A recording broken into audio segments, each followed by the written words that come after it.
చూడడానికి వినడానికి భజన పరులని ఇచ్చిండు. అందుకోసం వాళ్ళు రావాలంటారు. మరి నేను అడుగుతున్నా, ప్రజాపాలన ఎందుకు పోవాలి? మా యువకులకు నేను సూచన చేస్తున్నా, పెళ్ళికి పోయినా, సావుకు పోయినా, దావత్కు పోయినా, బీర్ షాప్కి పోయినా, బార్ షాప్కి పోయినా, కళ్ళు దుకాణానికి పోయినా, ఏడికి పోయినా చర్చ పెట్టుర్రి. ఈ ప్రజాపాలన పోవాలి ఎందుకు? ఫామ్ హౌస్లో బందీ అయిన పాపాల బైరోడు రావాలి ఎందుకు అని చర్చ పెట్టుర్రి. ప్రజాపాలన ఎందుకు పోవాలి? రేషన్ కార్డు ఇచ్చినందుకు పోవాలనా? సన్నబియ్యం పెట్టినందుకు పోవాలనా?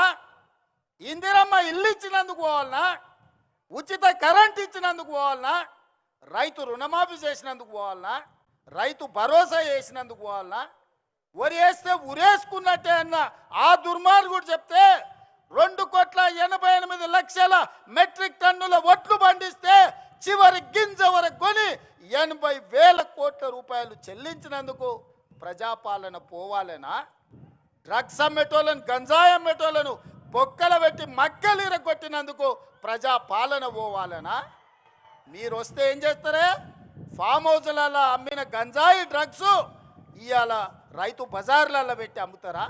ఏం చేస్తారు మీరు? ఏం చేయనీకి రావాలి? ఏం అన్యాయం చేసినామని ప్రజాపాలన పోవాలి. ప్రజలు ఎన్నుకున్న ప్రభుత్వం, ప్రజలు కోరుకున్న ప్రభుత్వం, ప్రజలు ఆశీర్వదించిన ప్రభుత్వం, ప్రజల కోసమే పనిచేస్తున్న ప్రభుత్వం పోవాలని ఎందుకంటున్నారా అంటే వాళ్ళ సంపాదన ఆగిపోయింది, వాళ్ళ దోపిడీ ఆగిపోయింది, వాళ్ళ దొంగతనాలు ఆగిపోయినాయి. వాళ్ళతో పాటు దోపిడీ చేసిన అధికారులను నిన్న మొన్న ఒక్కనొక్కరిని చూస్తే 100, 200, 300 కోట్ల రూపాయలు సంపాదించిన వాళ్ళు ఇవాళ ఏసీ బోలకు పట్టుబడుతున్నారు. ఎక్కడదా ఈ సొమ్ము? ప్రజలను దోసుకున్నది కాదా? గజ్వేల్ ఎర్రవల్లిలో 1000 ఎకరాల ఫామ్ హౌస్ ఎక్కడి నుంచి వచ్చింది? నీ తాతలు ముత్తాతలు ఇచ్చిందా? 4 కోట్ల తెలంగాణ ప్రజలని దోసుకున్నదా? నీ కొడుకు జన్వాడల 100 ఎకరాల ఫామ్ హౌస్ వచ్చింది. నీ అల్లుడు హరీష్ రావుకు 50 ఎకరాలు మోయినాబాద్ల ఫామ్ హౌస్ వచ్చింది. నీ బిడ్డ కల్వకుంట్ల కవితకు శంకర్పల్లిల 25 ఎకరాల ఫామ్ హౌస్ వచ్చింది. నీ సడ్డకుని కొడుకు సంతోష్రావు లెక్కలైతే ఇక చెప్పేటట్టనే లేదు. ఎక్కడికెళ్ళి వచ్చినాయి 10 ఏళ్ళలో? ఎక్కడివి ఆస్తులు? ఏడ సంపాదించారు? ఏం వ్యాపారం చేసిర్రు? ఎక్కడి నుంచి వచ్చిన ఈ సంపద, ఈ వజ్ర వైదూర్యాలు, ఈ బెంజు కార్లు ఎక్కడి నుంచి వచ్చినాయి? తెలంగాణ అప్పుల పాలైంది. రైతులు ఆత్మహత్యలు చేసుకుంటున్నారు. నిరుద్యోగ యువకులకు ఉద్యోగాలు రాలేదు. మా ఆడబిడ్డలు బతుకమ్మ చీరలు ఇస్తే కూడా అందులో కమిషన్లు కొడితే ఆ చీరలు తీసుకుపోయి పొలాల కాడ పిట్టలను బెదిరియనికే కట్టే పరిస్థితి. దుర్మార్గుడా, నీచుడా, బతుకమ్మ చీరలు ఆడబిడ్డలకి ఇచ్చే చీరలు కూడా వదలలేదు నీ దోపిడీకి. అందుకోసం నువ్వు రావాలనా? నువ్వు రాష్ట్రాన్ని 8,21,000 కోట్ల రూపాయల అప్పుల పాలు చేసినావు కదా. మరి మీరు 1,00,000 కోట్ల అధిపతులు ఎట్లయిరో లెక్క చెప్పమని నేను అడుగుతున్నా. అడగమని మా సోదరులను అడుగుతున్నా. మా జంజీ పిల్లల్ని నేను చెప్తున్నా, మీరు ఆలోచన చేయండి.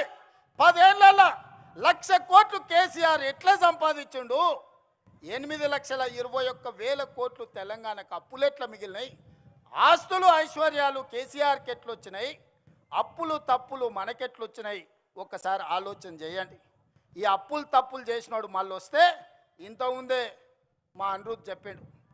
ఎందుకయ్యా వాడు వచ్చేది? నేను నా భార్య మాట్లాడుకుంటూ వింటాడా? వాడు అసలు మనిషా పశువా అని అడుగుతాడు. మా అమ్మ మా కోడలతోనో లేకపోతే మాతోనే మాట్లాడుకుంటే గాజోలి కూడా వింటాడా అనే గింతకంటే దుర్మార్గుడు ఎవడని ఉంటాడా అని మా ఎమ్మెల్యే అడుగుతున్నాడు. నేను అడగదలుచుకున్నా. రాజకీయ నాయకుల మాటలు విన్నాడంటే అర్థం ఉంది, అధికారుల మాటలు విన్నాడంటే వానికి అక్కడికి వచ్చిందేమో అనుకున్నాం. ఆడబిడ్డల మాటలు వినేటోడు వాడు అసలు మనిషేనా? ఒక్కసారి ఆలోచన చేయండి. ఒక్కసారి ఆలోచన చేయమని మా అక్కల్ని అడుగుతున్నా. ఇవాళ మా ఇందిరమ్మ చీరలు ఇస్తే పండుగ పూట నాడు చీర పెడితే మా తమ్ముడు సారె పెట్టిండని మా అక్కలందరూ కట్టుకొని ఆశీర్వాదానికి వచ్చారు. మా అక్కల్ని అడుగుతున్నా, మీ ఇంటాయనతో మీరు మాట్లాడుకుంటే ఎవడన్నా మీ ఫోన్ వింటే ఎంత బాధ అవుతుందో ఒక్కసారి ఆలోచన చేయరు. ఇవాళ మన ఫోన్లీననికి రావాలనా? ఎందుకు రావాలి? ఆయన ఉద్యోగం ఇచ్చిర్రు కదా ఎమ్మెల్యేగా, అసెంబ్లీకి మాత్రం రాడంట, ప్రజల తరఫున మాట్లాడాడంట, ప్రజా సమస్యల గురించి ప్రస్తావించాడంట. అధికారంలోకి వస్తే మాత్రం దోసుకోవడానికి వస్తాడంట, దొంగతనం చేయడానికి వస్తాడంట. అందుకే నేను మొన్న చెప్పినా, ఇవాళ చెప్తున్నా, అరుంధతి సినిమాలో పశుపతిని ఎట్లయితే బూత్ బంగళాలో బంధించిన గొలుసులు పెట్టి ఈ పాపాల భైరవుడిని ఫామ్ హౌస్లో 4 కోట్ల తెలంగాణ ప్రజలు గొలుసులేసి కట్టేసిండ్రు. అక్కడే కుంగి కృషించి పోవాలి తప్ప అధికారం అనేది మీకు కలలో మాట. ఏదైనా ఉందంటే అది మీకు గతమే, ఇక మీకు భవిష్యత్తు లేదు. మీ భవిష్యత్తు శాశ్వతంగా ముగింపు పలికినరు తెలంగాణ ప్రజలు. అందుకే మిత్రులారా, చివరగా మా మిర్జిల్ మిత్రులకు ఒక్క మాట చెప్పదలుచుకున్నా, నేను ఏమిచ్చినా చివరికి నా ప్రాణం ఇచ్చినా కూడా తక్కువనే. మిర్జిల్ మండలానికి నిధులు పెద్ద విషయం కాదు. ఇవాళ నాకు దక్కిన గౌరవం ఈ మండలం, ఈ జిల్లా, ఈ రాష్ట్రం, ఈ దేశంలోనే కాదు ప్రపంచంలో. ఇవాళ మెస్సీతో ఫుట్బాల్ ఆడినా, ప్రపంచంలో మన గలం వినిపించినా, ఆనాడు మీరు నాటిన మొక్కనే ఈనాడు పెద్దదై ఈరోజు బాధ్యత నిర్వహిస్తున్నది. ఈ బాధ్యతను కొనసాగించడానికి నిండు మనసుతో మీరు ఆశీర్వదించండి. నేను చేయాల్సిన పనులు ఉన్నాయి. ఈ వలసల జిల్లాను ఈరోజు అభివృద్ధి పథం వైపు నడిపించాల్సిన బాధ్యత నా మీద ఉన్నది. చేయాల్సిన పనులు మిగిలి ఉన్నాయి. ఆనాడు పండిత్ జవహర్లాల్ నెహ్రూ గారు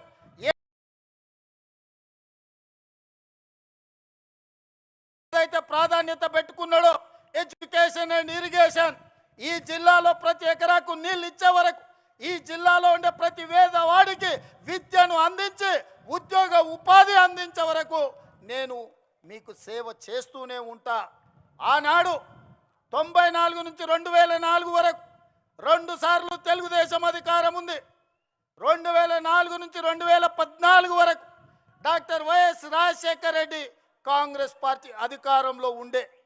2014 నుంచి 2024 వరకు బీఆర్ఎస్ అధికారంలో ఉన్నది.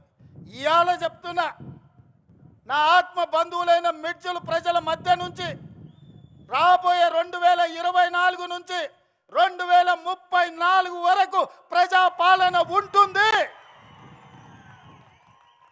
ప్రజలకు సేవలు అందిస్తుంది. ఆనాడు జడ్పీటీసీ అయితా అంటే మీరు నన్ను జడ్పీటీసీని చేసిరు. నేను ఎమ్మెల్సీ కావాలంటే మీరు ఆశీర్వదించి జిల్లా ప్రజలు ఎమ్మెల్సీ చేసిరు. తెలవని కొడంగల్కి వెళ్తే 2 సార్లు ఎమ్మెల్యేని చేసిరు. అక్కడ కష్టం వస్తే మల్కాజ్గిరి పార్లమెంట్లో ఎంపీని చేసిరు. కాంగ్రెస్ పార్టీ కార్యనిర్వాహక అధ్యక్షుడిని చేసిరు. 4 కోట్ల తెలంగాణ ప్రజలు 2వ తెలంగాణ ముఖ్యమంత్రిగా చేసిరు. ఇదంతా మీ ఆశీర్వాదం. ఇవాళ ఒకే ఒక్క విజ్ఞప్తి చేస్తున్నా, ఒకవేళ తప్పు జరిగితే అది శాశ్వతంగా తెలంగాణ రాష్ట్రానికి కాలరాత్రిని తెచ్చిపెడుతుంది. ఈరోజు వాళ్ళు దోసుకోవడానికి మొత్తం సిద్ధమై కూర్చున్నారు. అందుకే ఈనాడు తెలంగాణ యువకులు నడుం బిగించాలి. దళితులు, గిరిజనులు, ఆదివాసీలు, తండాలలో, గూడాలలో, మారుమూల పల్లెల్లో ఉండే ప్రజలారా ఆలోచన చేయండి. మళ్ళీ కాంగ్రెస్ రావాలి, రాహుల్ గాంధీ ప్రధానమంత్రి కావాలి. ఈ దేశం కోసం వాళ్ళ నాయనమ్మ ప్రాణాలు ఇచ్చింది. ఈ దేశం కోసం వాళ్ళ తండ్రి ప్రాణాలు ఇచ్చిండు. ఈ దేశం కోసం రాజీవ్ గాంధీ తర్వాత 35 ఏళ్ళు అధికారానికి దూరంగా సోనియా గాంధీ, రాహుల్ గాంధీ, ప్రియాంక గాంధీ గారు ఉన్నారు. కానీ ఈనాడు దేశంలో చారిత్రాత్మకమైన అవసరం ఉంది. ఈ చారిత్రాత్మకమైన అవసరమే రాహుల్ గాంధీ గారిని ప్రధానమంత్రిని చేయడం. మరి రాహుల్ గాంధీ గారు ప్రధానమంత్రిని చేయాలంటే నేను ఒక సమిధనై రాహుల్ గాంధీని ప్రధానమంత్రిని చేయాల్సిన అవసరం లేదా? మీరు ఒక్కసారి ఆలోచన చేయండి. అందుకే మిత్రులారా, నాకు సహాయం అందించిన చిన్నవాడైనా, పెద్దవాడైనా, పేదవాడైనా, వెనుకబడిన ప్రాంతమైనా గుర్తు పెట్టుకొని వెనక్కి తిరిగి సహాయం అందించే ప్రకృతి నాకు ఒక అవకాశాన్ని ఇచ్చింది. మరి ఇవాళ ఇంత పెద్ద అవకాశం ఇచ్చిన రాహుల్ గాంధీ గారికి, సోనియా గాంధీ గారికి, దేశ ప్రజలకు రాహుల్ గాంధీ గారిని ప్రధానమంత్రిని చేసే సందర్భంలో తెలంగాణ ప్రజల అండగా ఉండాల్సిన అవసరం లేదా? ఆలోచన చేయండి. 60 ఏళ్ళ తెలంగాణ ఆకాంక్ష వందలాది మంది తెలంగాణ బిడ్డల ప్రాణ త్యాగాలు, ఆత్మ బలిదానాలు చేసుకుంటూ తెలంగాణ రాష్ట్రం కోసం అసూలు బాసిన శ్రీకాంతాచారి, ఈశాన్ రెడ్డి, కానిస్టేబుల్ కిష్టయ్యను గుర్తు తెచ్చుకోండి. ఈ సమస్యకు శాశ్వత పరిష్కారం చూపించిన సోనియా గాంధీ గారి కుటుంబానికి మనం కృతజ్ఞత తెలపాల్సిన అవసరం ఉన్నది. ఆ కృతజ్ఞతనే రాహుల్ గాంధీ గారిని ప్రధానమంత్రిని చేయాలి. అందుకే మిత్రులారా, 2029 ఎన్నికల